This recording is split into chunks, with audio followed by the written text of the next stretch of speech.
Well, good morning, everyone. My name is Tom Addis. I'm the Executive Director, CEO of the Southern California PGA.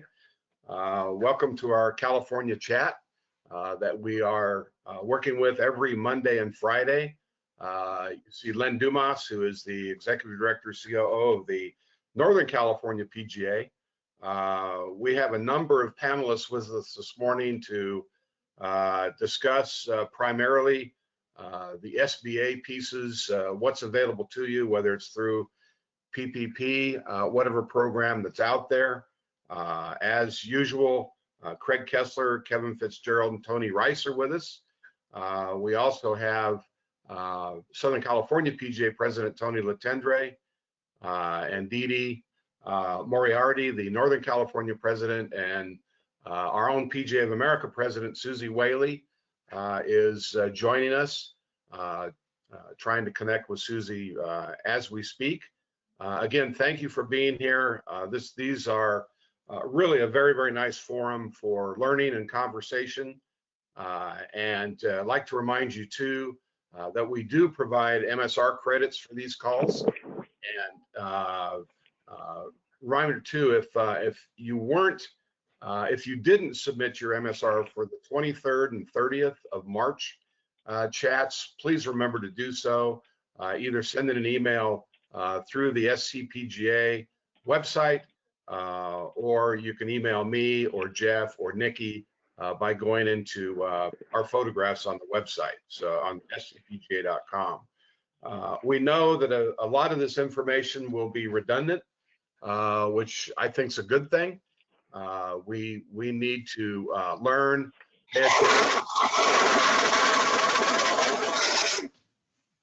Somebody just fell off a ladder or something. Hopefully not, drop the paint. But again, there is some redundancy here, and a lot of changes, as you've seen, and many of you have seen even this morning, with the announcements of the major championships and the Open Championship being the first major to cancel since 1945, not playing this year. The date changed for Augusta. The date change, which Len will cover for the PGA Championship, as well as the US Open, the opening dates of the tours, and just a lot of information going on. We encourage you to pay attention to the sites that are out there, whether it be scpga.com, ncpgalinks.com, or pga.org, of course, not only for information for COVID-19, but for all of the activities and programs that are going on. The Southern California PGA, we're still suspended through May 10th. That could and probably will change. We do know that at this point, our summer meeting, early June, will be canceled, hopefully moved to the same site, Tamara's, next year. That official notice will go out very, very soon. We do plan on having a video meeting, an online meeting, whether it be through GoToWebinar or another source. We just were online with the Colorado section meeting and went very, very well. They had over 300 attendees at that meeting. So something to look forward to there. And without any further conversation, I'd like to introduce our president, Mr. Tony Latendre. Thanks, Tom. Sorry, it took me a second to get unmuted there. And thanks for everybody being on the call. You know, I feel like I give the same message every week or every call, twice a week, you know, when we're talking about this, that, you know, letting everybody know that you're not alone and that we are working together in this and trying to not only survive, but to see what the next steps are for golf. But I think I want to switch up the message a little bit this morning and kind of talk about, you know, what you can do, you know, from your own standpoint. And again, this is not to be long-winded. I want to, you know, give our panelists the time that they deserve, because we've got some very important information about the SBS loans and the paycheck protection, all that stuff, and that's more important. But the one thing I'd like to leave you with this morning, or at least say this morning, is just be patient with this process. You know, we're all dealing with the same thing in the fact that it's changing day to day. I mean, I seem to be keeping more eye on coronavirus news and closures than I can handle. And here in the Southern California section, the multiple counties all have different regulations, and they seem to be changing every day, and getting to the point where I think they're almost making laws to just say, I told you so, because we're in control. And it's kind of scary that that's going on. But the one thing that I'd like to say to everybody is just be patient with the process. Rest assured that your leaders, whether it be Northern California, Southern California, everybody is working on your behalf to try to get some clear answers and get them out to you as soon as possible. But in the end, let's control what we can control and just make sure we make the best decisions for our families, our careers, our clubs, our members, our patrons, whatever it is. And that was in honor of Masters Week, by the way. Just do what you can. So, thanks for letting me be on the call. And twice a week, we'll be here as often as we can and get as much information out to you as we can. So, Tom, Len, thanks everybody involved. Appreciate what you're doing for all of us. Thanks, Tony, and thanks for the message. Hopefully, Susie, our president, Susie Whaley, has had the opportunity to check in. Susie, are you on the line yet? I am on the line. Can you hear me? Yes, ma'am. Thank you very much for being here this morning. And I know that there's a lot of things going on, and for you to take your time to spend a few minutes with us on these chats is really, really important. And we are so thankful. So with that, the president of the PGA of America, Susie Whaley. Well, thanks, Tom and Tony, and certainly Bill Tranowski, Dee Dee, and Len for your hard work and your efforts, and all the officers and your board of directors. Not an easy time, certainly incredibly challenging, as was mentioned by Tony, logistically, locality by locality. This is changing literally by the hour across the country, and staff and your national board and officers are doing the best they can to keep up with it. Thank you for your patience for us. We will try to communicate more than we ever have in hopes that it will keep you up to date as best we can. We'll try to be as most transparent as possible. We will make mistakes along the way, but again, I just ask for your patience in that. I do have a couple quick updates you may already be aware of, but just want to make sure that you have those. I heard Tom in the beginning already share with you the new PGA Champ dates, that the Open has been canceled. Ryder Cup still scheduled as previously determined. The PGA Girls Junior, the PGA Boys Junior is TBD still. You probably saw the Women's U.S. Senior Open Championship was canceled for 2020. The Augusta Women's Amateur has been canceled. So as we navigate the championship schedule, we realize things are continuing to change, but happy to have a date right now. Thanks to Jay Monahan and Seth's efforts. They've spent the entire weekend, again, working on that calendar together. I'm really fortunate that we have such a great relationship with the tour, that the PGA of America landed a date that it did. For lifelong learning, I just want to make sure everybody listening understands what we've done with lifelong learning. Based on these extraordinary times, we were enabled by the IRS to offer the lifelong learning for 90 days, complimentary to all our members. Please, if you have an opportunity to take advantage of that, I sure hope that you will. It's an unbelievable library if you've never had the chance to look through it. I think you'll be really thrilled with some of the courses that are available to you, regardless of the career track that you currently are in. As of this afternoon, we have a 501c7 letter writing campaign going out to government officials and legislators. We are going to have that campaign coming from every PGA professional that is willing to participate in that. Again, that will probably come to your inboxes this afternoon. Please take a moment to look through that and help us. So many of our sections, so many of our businesses that our members participate in are 501c7s, which most of you probably are aware was excluded. And we certainly want to make sure our legislators know that we would like to be included, not excluded.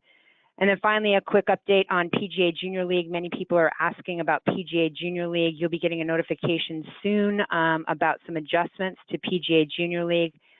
Please keep in mind, these are not final. What I'm telling you now, these are things that we are working on. Most likely it will be a summer, fall, one season. We're going to make the leagues more flexible, understanding that, different states across the country are having different issues with COVID. We'll probably go from a league capacity of being up to 40 players to maybe down to 32. We're working on the all-star requirements, the amount of matches that we played. That will be adjusted as well. And then certainly we want to make sure that our sections that have already scheduled dates for the section championships and the regional championships can stick with those dates. So we may even allow league play over and on top of those dates without having to move them, and then looking to move back the actual championship toward December. So again, all that is TBD, none of that is confirmed, but I just wanted to make everybody on the call aware that our player development department is thinking hard about how to make it work. We realize it's a revenue opportunity for so many of our coaches. So many families love PGA Junior League. We're doing everything we can to make sure we have great participation, so long as it's healthy and safe to do so. That's all I have for now, Tom, but happy to take questions when appropriate. Thanks, Susie. We will be taking questions, and I'd like to remind you that the questions are available. Caitlin Doyle will be monitoring, and so we will go forward. I'd like to remind you too, again, of the resources available to you, whether it be pga.org, and we've mentioned this on Friday's call. Well, we've mentioned on each call that the other organizations are so critical to all of this movement and activity and information, whether it be California Golf Course Owners Association through the NCGOA, the Golf Course Superintendents Association, whether it be California or your other states, National Club Association, the CMAA, and all those organizations, USGA, all have information pertaining to the COVID-19 policies, procedures, activities. So please stay up to date as much as you can. With that now, would like to move to Mr. Len Dumas, the Executive Director, COO of the Northern California PGA. Thank you, Tom. Tony and Susie, thank you so much for being with us this morning. And, you know, as Tom mentioned earlier, that the issues are redundant, but the details of the issues are not, as these things are changing minute by minute, as Susie mentioned. And so that we're frequently updating and bringing in more of our resources and those that are willing to speak with us. So we're eternally grateful for the teamwork, which is ongoing. I can honestly say 7 days a week to get the experts of the field in. And Susie, thank you so much for everything you and the team are doing. Certainly Jim and John and Seth, we know the parts of the conversations that we do know, but we don't know the other parts. And I'm sure there have been some very difficult times, but you know, your leadership is crucial and imperative, and we're so grateful for it. These chats have become a lifeline for many of us. This is well beyond the playbook about running a member guest and such, as we talk about other topics. And we look forward to the experts that we're bringing in towards the end of the week. We're hoping to have unemployment insurance expert with us, health insurance, and even a local health officer. So stay in tune for that. Certainly some great news this morning about the PGA Championship, returning possibly August 3rd through 9th at TPC Harding Park. And what that does, I think, is indicate, as we've talked about recently, that we're starting to focus on rolling out. We're dealing with the emotional issues and financial issues now, but we're also starting to think ahead. And what are we going to look like as an association? What are we going to look like as a country, with a pretty much new culture coming at us and new best practices and such? So it's a very, very exciting time to be thinking ahead. And when news like that breaks, that's a yay, because every day we're one day closer to the end of this chapter in our history. And at no other time have we come together like this. And I'm sure the relationships, as Tom mentioned, not only between ourselves in sections coming together to spread the word with our national officers and national teams, but also the allied associations are working together as we not have. And that's to the benefit of all of us, as PGA members, as PGA associates, as staff members, as allied associations, as customers. That's to the benefit of all of us. So we couldn't be any more excited about that and to be part of it in this way. So let's get to the content. We've got, I think, a very crucial aspect this morning, and that is we'll go work through the SBA loan for the EIDL for the emergency injury disaster loan program. And so with that, I'd like to introduce our NCPGA section member, Greg Raleigh. Greg has been a member of the section for 2003 and has graciously offered his expertise to take us through a sample of filling out the application today. So Greg, let's turn it over to you. Thanks, Len. You've got the screen shared there, and good morning to everybody. The reason I'm here today with you is that over the last week, I've literally gone through probably hundreds of these applications with small business owners ranging from hairdressers to realtors to golf pros and so forth. And the message that's coming across is that there's a lot of people that are still very confused. And you got to have empathy for them a little bit from the standpoint of, they're not loan officers. They're not people that are used to doing this kind of thing on a daily basis. So what I'm hearing is that we need a little bit more help getting down into the details of what's the details of the program, and then how do we apply for it. So for those of you that can see Len's screen here, and if those who can't actually, let me let you know that if you're on the call but you don't have video and you do have a computer in front of you, go to sba.gov, S as in Sam, B as in boy, A as in apple.gov, and you should see a page that has sort of a fake, I don't know, a styrofoam coronavirus there with some pins into it. And there's a red Learn More button there. So we're going to walk you through how to apply for the $10,000 loan advance, which is essentially forgivable and a grant. And we can do that right now. So Len, if you go ahead and click the Learn More button.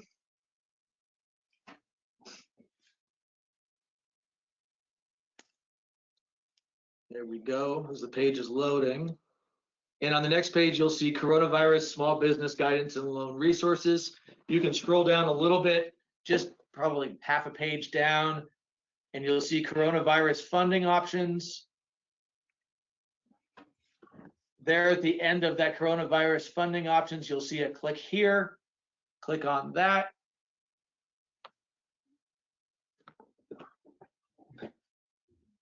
And this page takes a little time to load.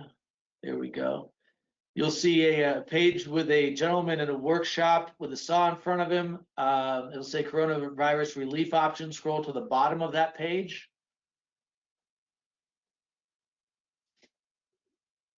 There you go. And at the bottom of that page, you'll see an icon, one that, oops, too far. There we go. That says PPP and one that says 10K advance. You're going to want to click on the 10K advance, EIDL loan advance there.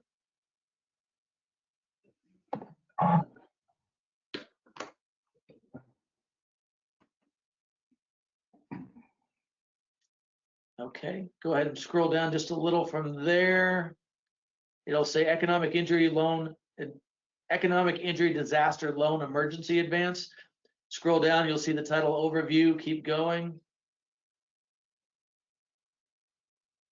Keep going past eligibility. And at the bottom of eligibility, above the blue banner, you'll see a link that says click here, click there. And that should take you into the Streamlined Loan app. Now, once again, they call this a loan, but this $10,000 portion of it is forgivable as long as you use it, can show that you used it for business purposes. Now, as you get onto this app, the first section talks about what kind of business are you. I would guess that the majority of you applying for this are going to either be a business with not more than 500 or a sole P without employees or an independent contractor. Click the appropriate radio button there, and then scroll down to the next section. In most cases, you should be able to check all those boxes and say you're not one of those. If you are one of those, then you're probably not eligible for the program. But at this point, we just click through. The continue button at the very bottom should blue up to where you can click on it. One side note is that if you miss something in the application, it won't let you go past the page. You may fill it in incorrectly, but as long as you fill it in, they'll let you past it. But if you miss something, generally that's one thing that's been throwing people off, is we have to complete everything on the page that it's asking. Okay, now we get into the business information, business legal name. We're going to just kind of do a mock business here. So I think Len's got XYZ Corporation. Trade name is if your legal name is different than what you're marketing out there, kind of like Alphabet is Google. Their legal name is Alphabet and their trade name is Google. If you're a company, you want your EIN. If you're a individual, you want your social security in the next line. And for those that can see this, as you're typing this in, you can see that these fields start red, and when you fill them in with what they feel is appropriate, it'll turn green, and that'll help you know what on that field is complete and what isn't. And then, so we've got the EIN. All right, so here's one. You've got the organization type. So this is where you want to fill in what your legal structure is, whether you're a sole P, an S Corp, a C Corp, LLC. And just go ahead and fill that in based on your structure. Let's see, the next two questions. Are you a nonprofit organization? Are you a franchise? Okay, then we'll scroll down here. Your gross revenues for the last 12 months. If you have a business that has a cost of goods sold, go ahead and fill it in the next field.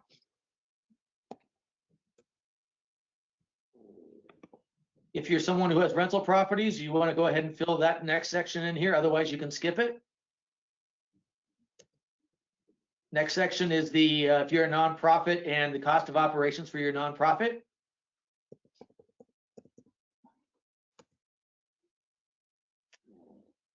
Now, the next section might be a little confusing, but if you read all the way to the right, it's only for secular social services provided by the faith-based entities, so most of us can skip that. Not to say there isn't any faith in the golf business. There's lots of faith all day long. Let's see here. List the secular. That's not part of our industry, so we could probably skip the next section. Compensation from other sources, probably not applicable, so you don't have to. You can skip that. And provide brief description of other compensation sources. You could probably skip that as well. The next section is your primary business address. Go ahead and fill the fields in there.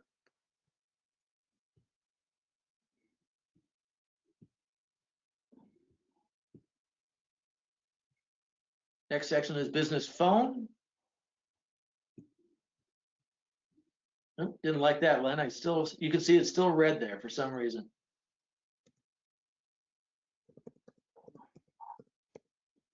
There you go. See, it went from red to green. Looks good. Don't need to put one alternate business name or phone or alternate business fax. You can skip those if you need to. They require, you got the business email in already. Date business established. So when did that business actually begin?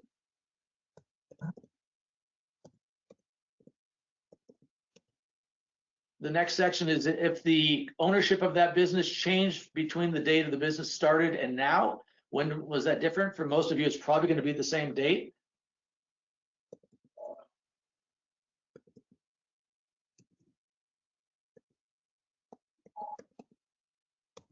Okay, business activity is one that's been throwing some people off a little bit. In this case, we said you're going to do retail, I think we got down here.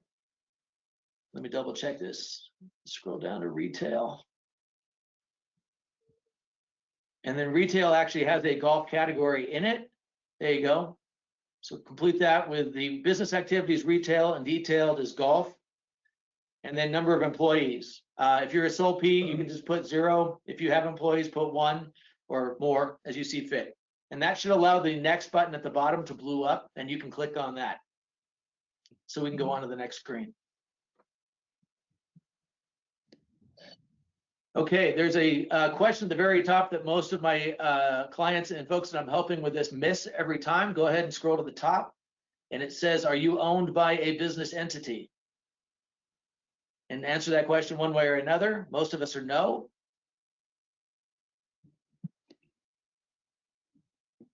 Okay, and then whether you're the owner or the agent of the organization, if you're a nonprofit, you don't own it, but that's okay. You can be the agent. So go ahead and fill in first, last, mobile, title, so forth.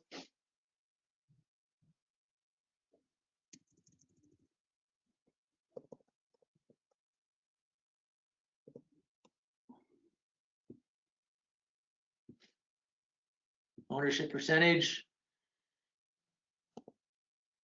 In this case, it's 0 if you're working for a nonprofit, probably. There you go, email, social security number, your social security number.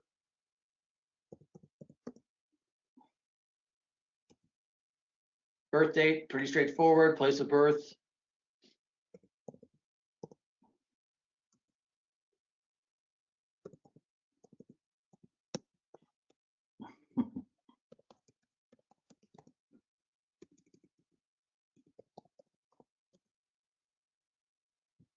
Okay, and then US citizen, go ahead and click that radio button there. Residential street address, Len's got that already filled in. Actually, yeah, and that should allow you to blow up and go to the next screen. The next button will blow up and allow you to click on it. There's some criminal questions on the next page that probably may get you disqualified if you actually qualify in there. So, but go ahead and click on those buttons.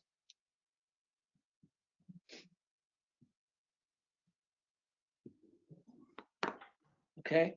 The next section is intended if you're actually having somebody else complete this for you. You don't have to complete this if you're not having somebody else complete it for you. So you can leave this blank all the way through that blued out area there. That can be.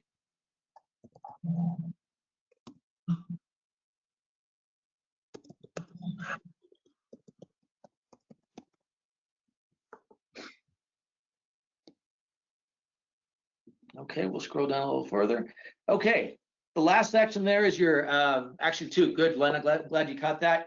There is a box there that says, I would like to be considered for an advance up to 10,000. That is the forgivable portion of the disaster SBA Gov program. And the intent is to put $10,000 in your bank account. So from there, they're gonna give you an option with your bank name, your account number, and your routing number. Generally, you'll find those at the bottom of your checks. And you're going to probably have to reconcile that against your statement so you know what your account number is and what the routing number is. The one pitfall you'll see there is oftentimes people will try to type in their check number with their routing number. Just try to avoid doing that. Just make sure you get the actual number in there.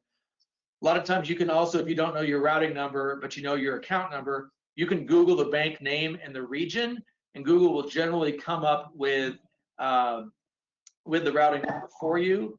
Yesterday, Len and I did this, and we pulled it up, and for, I think it was U.S. Bank or one of the major banks, and we were able to pull that right up.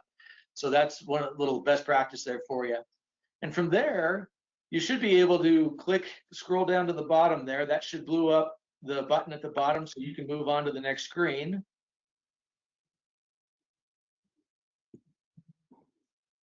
Oh, go ahead and click on I certify. There you go. There is a box to check there, so. Click that last box, and then looks like that next box is blued up, and you should see a summary. Double check that what you put in there is what you wanted. Go through that, and if it all looks good, you should be able to submit that from there. In terms of timing on this, I've seen people apply for this over the last week. I have not heard of anybody receiving the $10,000 yet. But word is they were starting to process the applications back on April 3rd, and it was going to take about at least 3 days to get started with the $10,000 distributions. So that's, as far as I know, where we are at this point.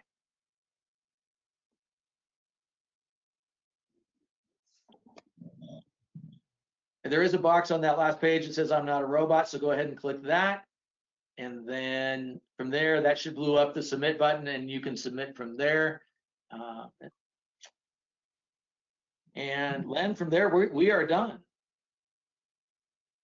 Okay, Greg, thank you. So let's toss, Caitlin, do you have any questions that have come through for Greg?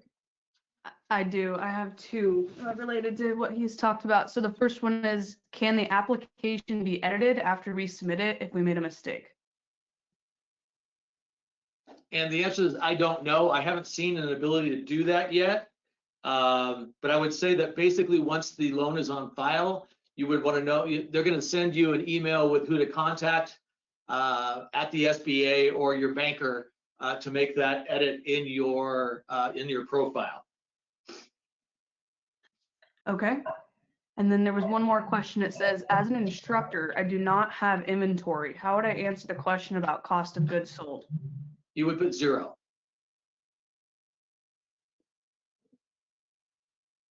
Okay, awesome. And then there's one more that just came in. It says, can you confirm it's up to 10,000, not necessarily getting that whole amount?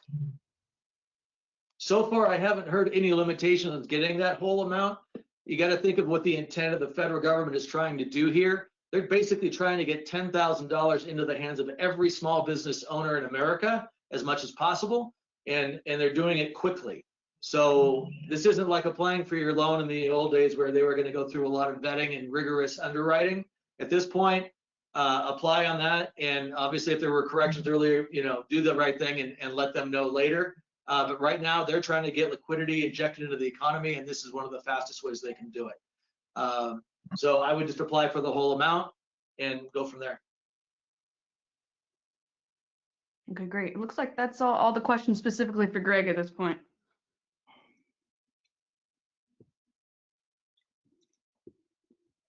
All right, Len, I'll Okay, hand well, it back to you. Okay, Greg, thank you so much. And again, we really appreciate you. We've got you on really short notice last week, and you've been so generous to jump in on Friday and again today. And around here we have a short leash, so we'll keep you very close. But couldn't thank you enough, Greg, for walking us through that.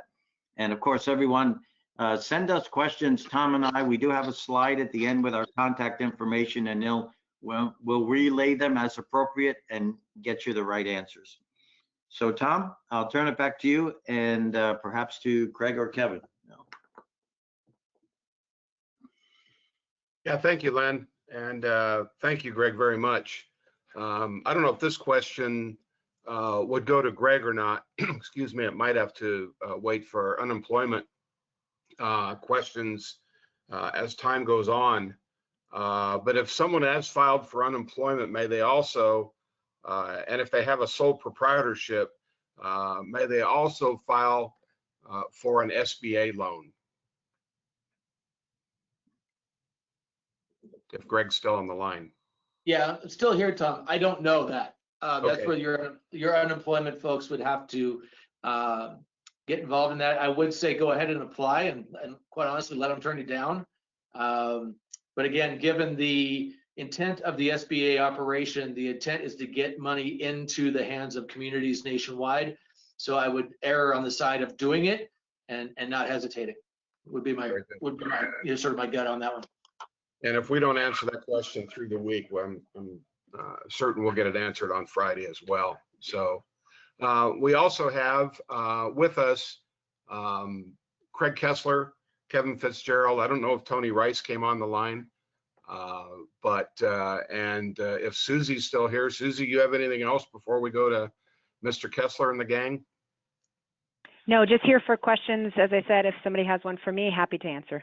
Okay, thank you. Craig Kessler and gang, if you're with us and have some conversation for us over the next couple minutes before we get to more Q&A, here we go.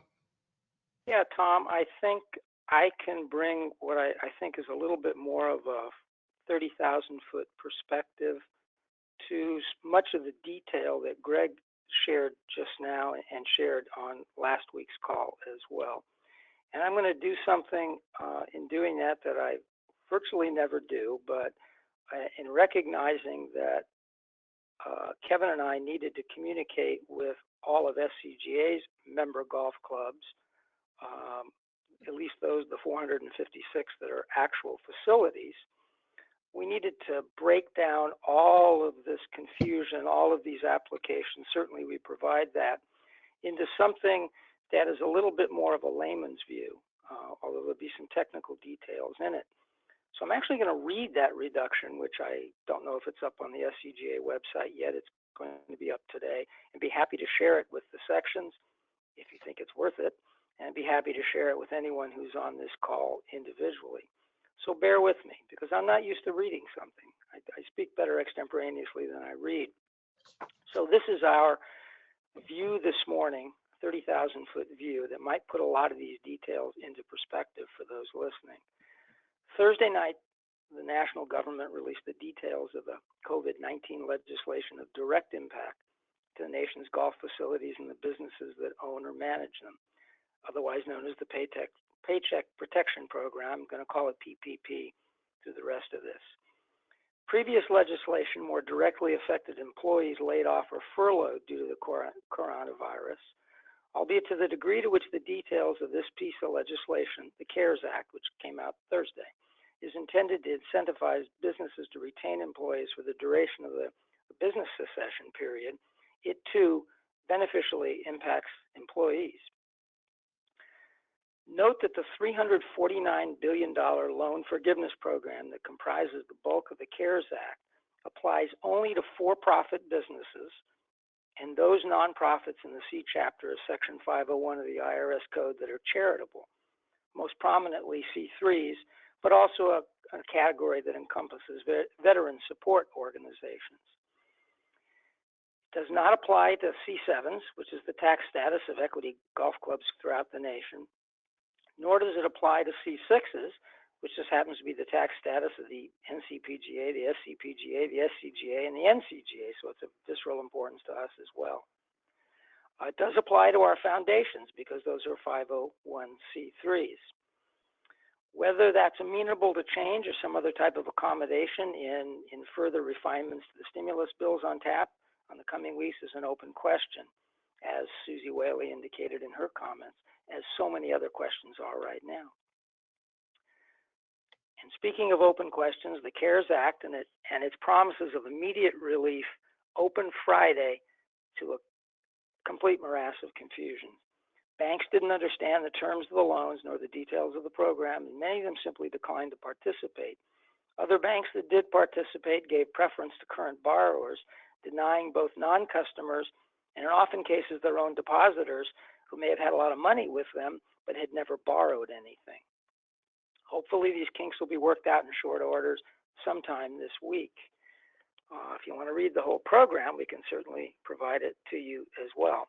Now, PPP is the most generous and expansive of the relief programs to date, but it's not the only one. Greg just went through the other one, which is good news for those non-charitable, nonprofit organizations that were excluded from PPP, along with them the nation's equity country clubs and the various associations that support the infrastructure of the game, including all those amateur golf associations and all those PGA sections.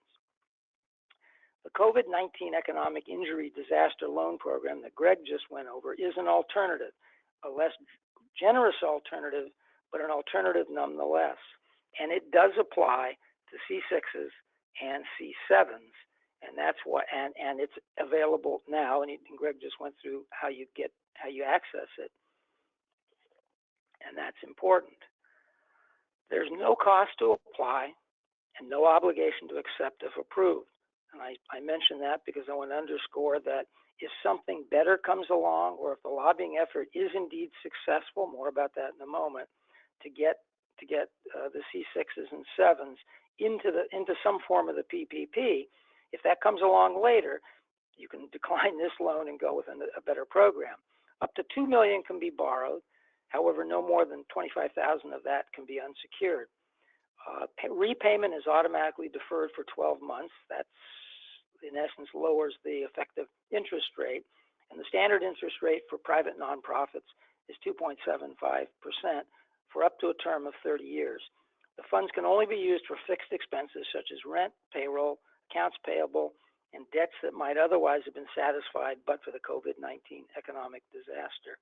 And yes, there is that portion of $10,000 automatically that Greg made great mention of. That is to a business entity, that is not to an individual. Individuals are taken care of through legislation that was passed pre-PPP and largely goes to enhanced unemployment benefits and other things involving furloughs. The second program is not as generous. Now, we're all informed that everyone's working in Washington, D.C. to continue to advocate aggressively for all of golf's eligibility for some of the more generous stimulus programs that will come under consideration in the coming weeks. But don't let that hope dissuade you from availing yourselves of what Congress has provided right now, because there's no consequences to declining it later or seeking a better option should that come about later. I mention that because this is just a personal opinion. I happen to be personally skeptical that somehow this bifurcation was the result of a mistake. It would appear that there's a lot of specificity. There are a lot of differences in the two bills, and at least at that moment in time, as of late last week, it would appear that Congress very intended to do precisely what it did. Whether it can be persuaded to do something else remains to be seen. But I think all of you on the call need to ask yourselves how likely it is that the House of Representatives, or that 60 senators, and it will take that to beat a filibuster if it gets, and many of these, and the filibuster was used to defeat the first few iterations of the Senate bill, the particular Senate bill that went in, and it was filibustered over those issues of just the kinds of distinctions that are here. I hope that gave a little bit of perspective and explained a little bit of the difference that Congress is making distinctions among individuals who are harmed and then the businesses that employ them in trying to keep some measure, if not full employment, at least partial employment, and as Greg said, to get money in the hands on a very beneficial basis to all the small businesses in America. This just happens to be the focused view for the golf industry. Having said that, and I hope shed a little bit of perspective and light on it, let me say that, bring you up to date today, golf is being played in California in some places by permission and others not, which is problematic. Not a good image for the game when a golf facility holds itself above the law. And I'll explain why in a moment, if it's not obvious. But in Sacramento County, golf moves forward. It's been discontinued in Yolo County, literally while this call was going on Friday. It has been a terrible reaction in Riverside County, and golf has been shut down. All kinds of things have been shut down in Riverside County, which now appears to be the most draconian county in the state. One wouldn't have thought that much more than San Francisco or San Mateo or any of the Bay Area counties. The way I put it on Friday, and if the GM from San Jose Country Club is listening, yes, I got your email and I will respond very specifically to it. And now I'm going to kind of address the question that you raised in getting back to sort of the phased look that I talked about on Friday. If you look at the response to COVID-19 as a phased process, keeping in mind that we're still in phase one, at least in California, we're in phase one, and I suspect most of the nation will be in it. And that's the phase where government officials, particularly in this state, have made a decision that in situations like this, where so much is fluid and so much is unknown, they're going to err on some side. They'll only know what the error was many, many months from now, when all the smarter people than us go back with 20/20 hindsight and write analyses of what indeed happened. But because we don't know what's going to happen, they need to err on the side of assuming worst case scenarios in terms of the pandemic curve or rosy scenarios in terms of the pandemic curve. And they have clearly made a decision, whether you agree with it or not, almost universally in the state of California anyway, that they are going to err on the side of maximal caution and with the shortest term, try to get a lot of the pain in the shortest time frame possible so that we can get into the subsequent phases of dealing with this. In phase two, there's probably going to be a phase two, a phase three, a phase four, and maybe even a phase five.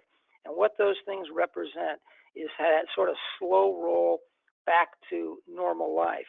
This again will not be like after a series of tornadoes or a hurricane or an earthquake. We're in California. Let's talk about earthquakes or floods, at which point the waters recede. We can go out and pick up whatever buildings fell down and clear our way out. And then it's safe to come out and begin to clean up and resume normal life. This is going to be phased in.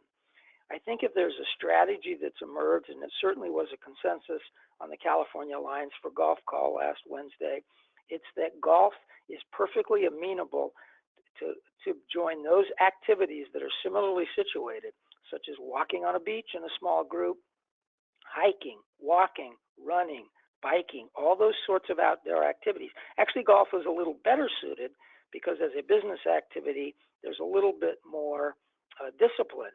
Although there's a problem associated with that. A lot of golf clubs tend to look at that aspect but forget that discipline requires staffing in order to execute it. Staffing means employees, and there's a level to which lawmakers and policymakers are really loath to put persons in a position of being forced. It's one thing if you agree to assume whatever slight risk may exist at the beginning of phase 2 of walking on a walking trail where you might walk by somebody, and another thing to require people as a function of keeping a job to be forced.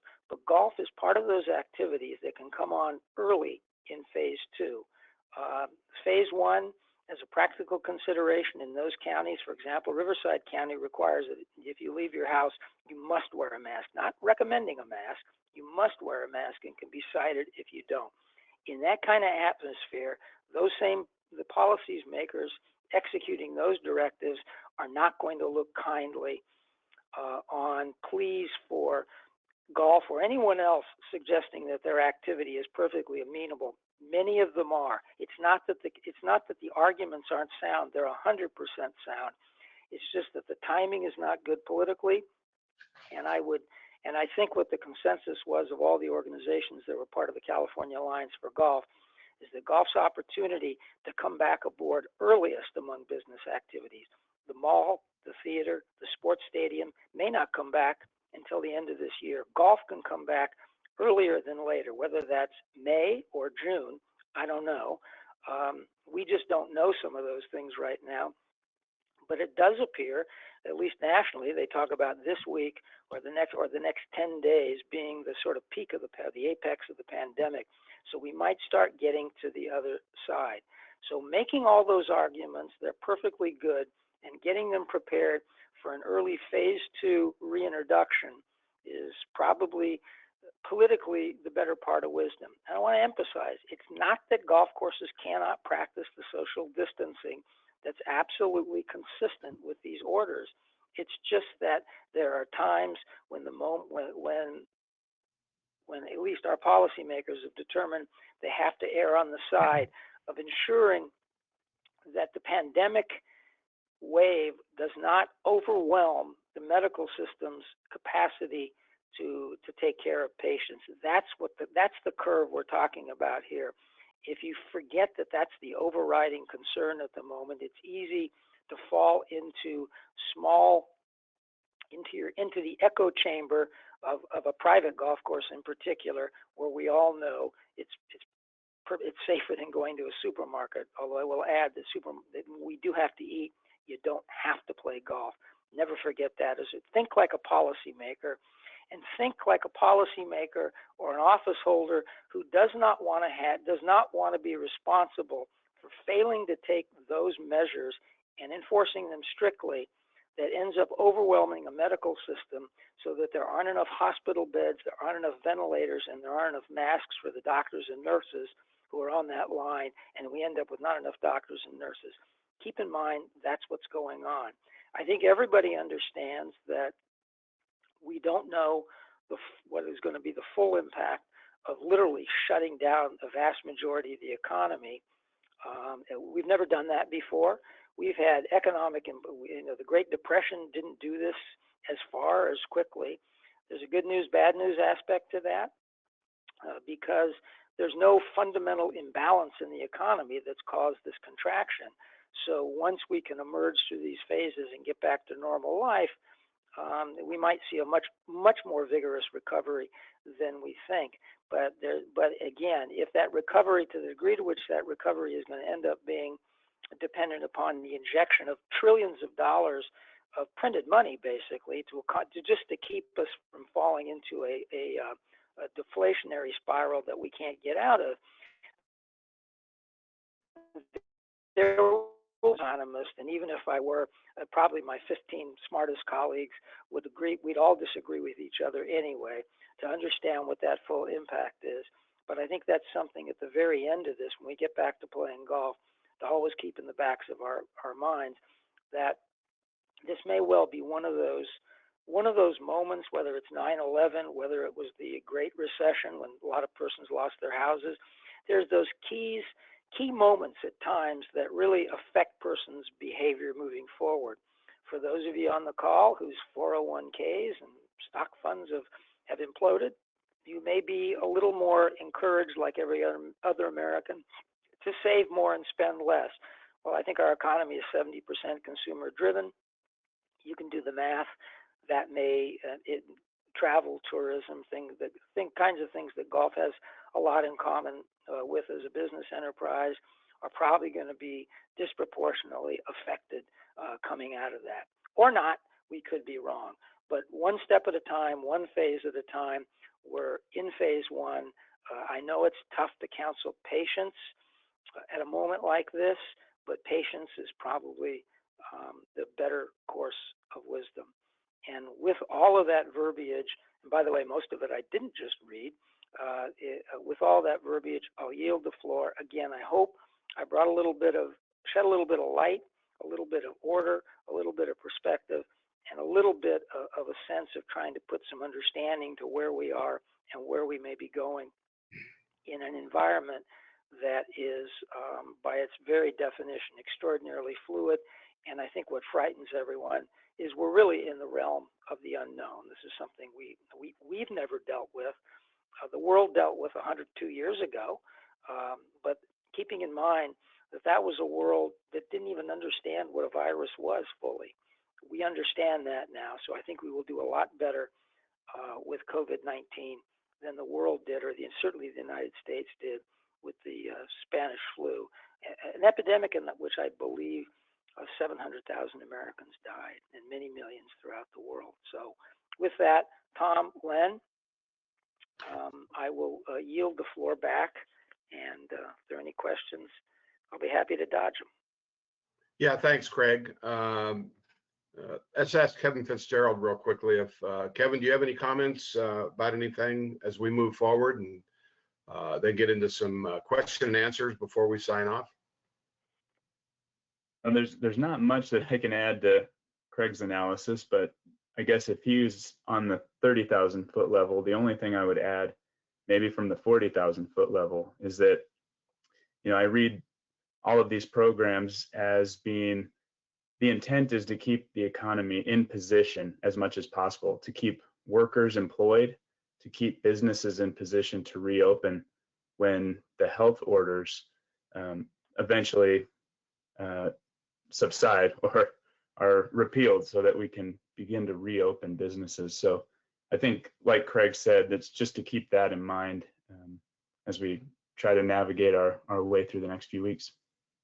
Yeah, reintroduction and to our businesses and back to golf, if you will, if that's going to be the leading phrase. I think it's going to be really important as time goes on, and ensuring that we're doing the right things out there to help us get back. A lot of people call new normal, but hopefully back to normal and better operations, and providing golf and the recreation that we like and need in so many cases, and the fun, of course. One thing too, and we have a lot of resources. We've mentioned a lot of resources, but scga.org. I don't believe that I threw that website out in my listing earlier in the call, but here's a new list of websites we will be adding to this for your benefit. As we mentioned, there's a number of websites, not to confuse anybody, but there's a number of websites and links out there that can be extremely valuable when you do your research. Before we move back to Len, Caitlin, any more questions for the panelists that need to be updated? There are, yeah, they'll be a little bit out of order, but I'll go first for some for Greg. Can you apply for the SBA loan if you have applied for unemployment benefits?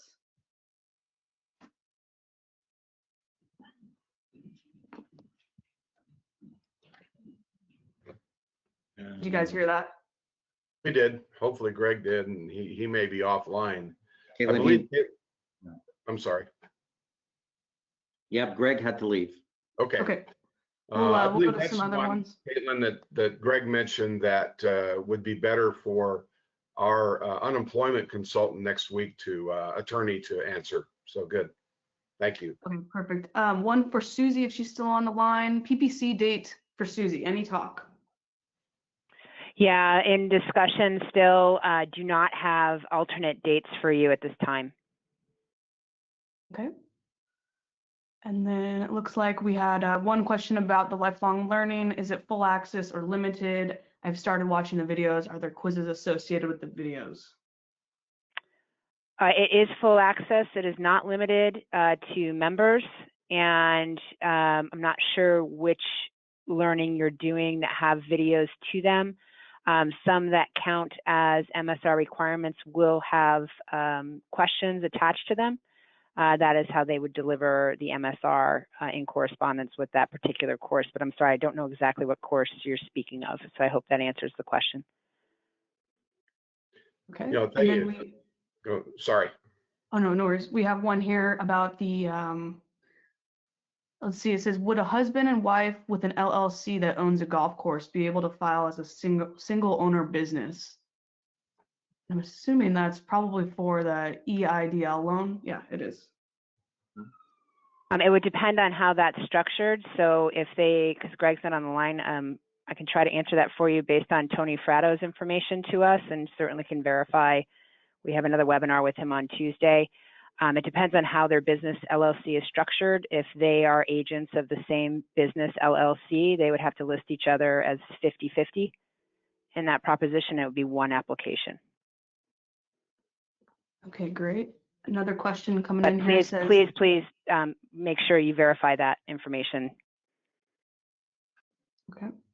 It says, next question, it says, what is the SCPGA doing as far as lobbying Riverside County to reopen golf courses sooner than June 19th, in particular private clubs in the Coachella Valley, as it will be close to 100 degrees before then and the virus can't survive over 85 degrees? Yeah, that since that question's for us, and I'm going to, sorry, Craig, pass that on to Craig.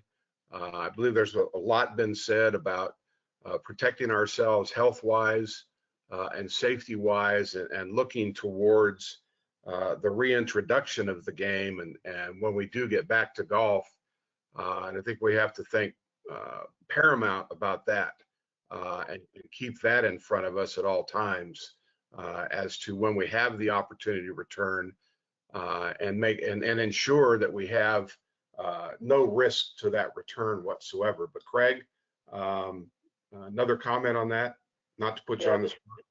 Yeah, this is a very touchy subject because I spend, for obvious reasons, there are 121 golf courses, and I'm probably the point person on all the water issues in the desert, which are significant and have been for a long time. I think our clubs in the desert forgot that while they are the big player in town and play in the cities where they are, in La Quinta or Rancho Mirage or Palm Desert, and they are they're an enormous player with the water district. They kind of forgot about the politics of the entire county, and they didn't pay close attention as to how best to approach their particular member of the County Board of Supervisors, Manny Perez, who didn't win their votes in his reelection, but overwhelmingly won reelection because of the demographics of the entire district and the entire county. So I have been contacted by a number of GMs who actually whose club signed that letter, and others who didn't, about we're going to have some calls, and we're going to try to do some damage control and see what we can do. But I think it was they moved very hastily, and they moved from their bubble position and thought they had a level. Their arguments are good, but the way in which they made them were almost calculated to not just fail, but fail miserably. I think the June 19th and some of the comments that came out from the county were a way of spanking those golf clubs for, in the opinion of the county, acting outrageously and holding themselves above the law because they openly flouted it. Now, having said that, there's still a possibility when I hear other counties that were much stricter from the beginning talking in terms of much earlier than July, talking in some cases even May, or certainly June coming back online. I think a quiet, reasonable approach, particularly to the president of the Board of Supervisors, Manny Perez, may make some sense, assuming he still wants to talk to us, or he feels politically like he can. And I think that's the saddest thing here, is they almost put someone in position who I think would have helped, but maybe disinclined right now because of the press coverage and because of the sensitivity of the issue.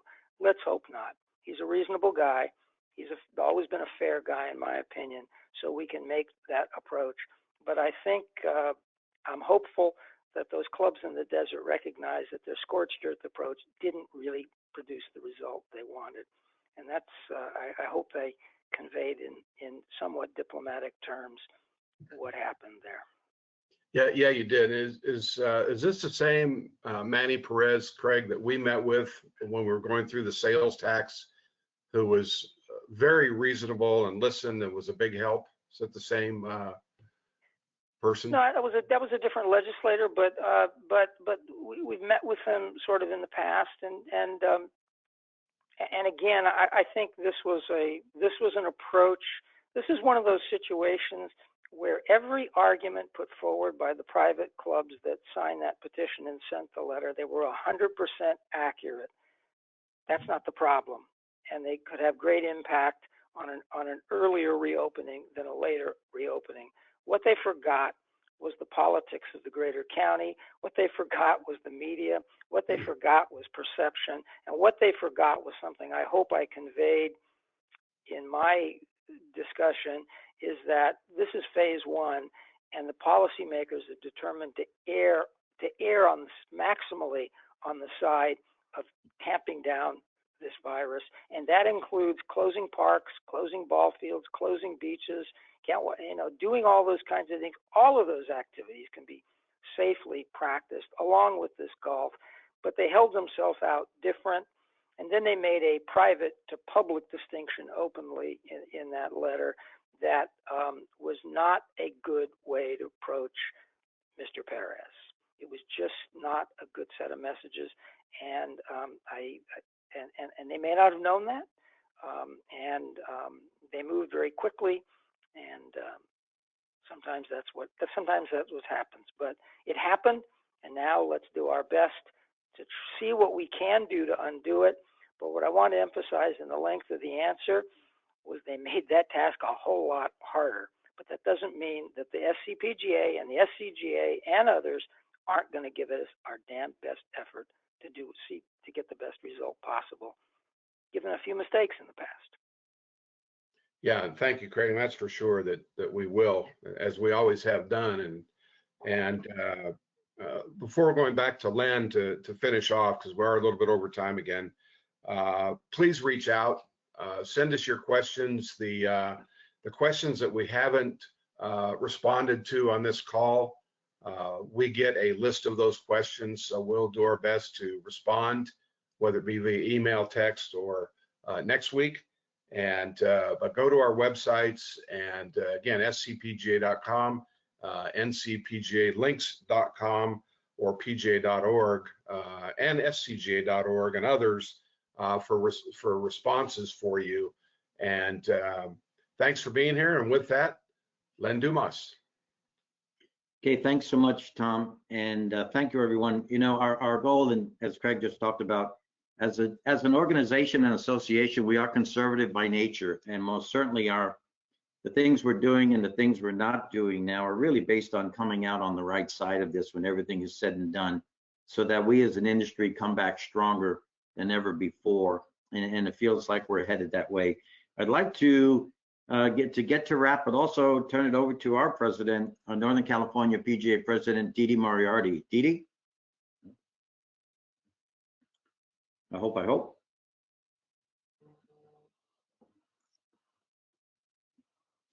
Okay, I'll continue on, and Didi, if you're there, just please interrupt me. So again, ladies and gentlemen, our goal is to provide the information with the people that are experts in the field, and as I mentioned, we're lining them up for Friday to talk about insurance, both unemployment insurance, health insurance, county health officer, and even working on getting a banker to talk about more of the process with the PPP, the Payroll Protection Program. So thanks, Susie. Thank you for taking the time from getting pulled in so many directions to be with us this morning. To Greg Raleigh, Greg had to leave, but a valuable resource. To Craig and to Kevin, of course, who are with us all the time. To our teams, Bryce and Caitlin for doing getting all this organization, and to Tom, of course, our partners in the Southern California. We couldn't be more proud to be doing this together. We do have the screen. Please contact us. As you can see, our mobile phone numbers are there, our emails are there. We will catalog the questions that have come in since we've kind of wrapped and get it to those so we can get you some answers. Continue to use the resources, continue to stay in touch with us. We are having a section webinar tomorrow from Fit Golf. So again, another sign of things that we can do and using our time and space appropriately in events that are going to benefit us as we move past this pandemic. So we're getting closer, and very grateful for everyone's participation and your letters and notes of support and thanks get us to continue all the time, and we are not going to stop. So Tom, thank you very much, and that's it for me. Thanks, Len. Good morning, everybody. Okay.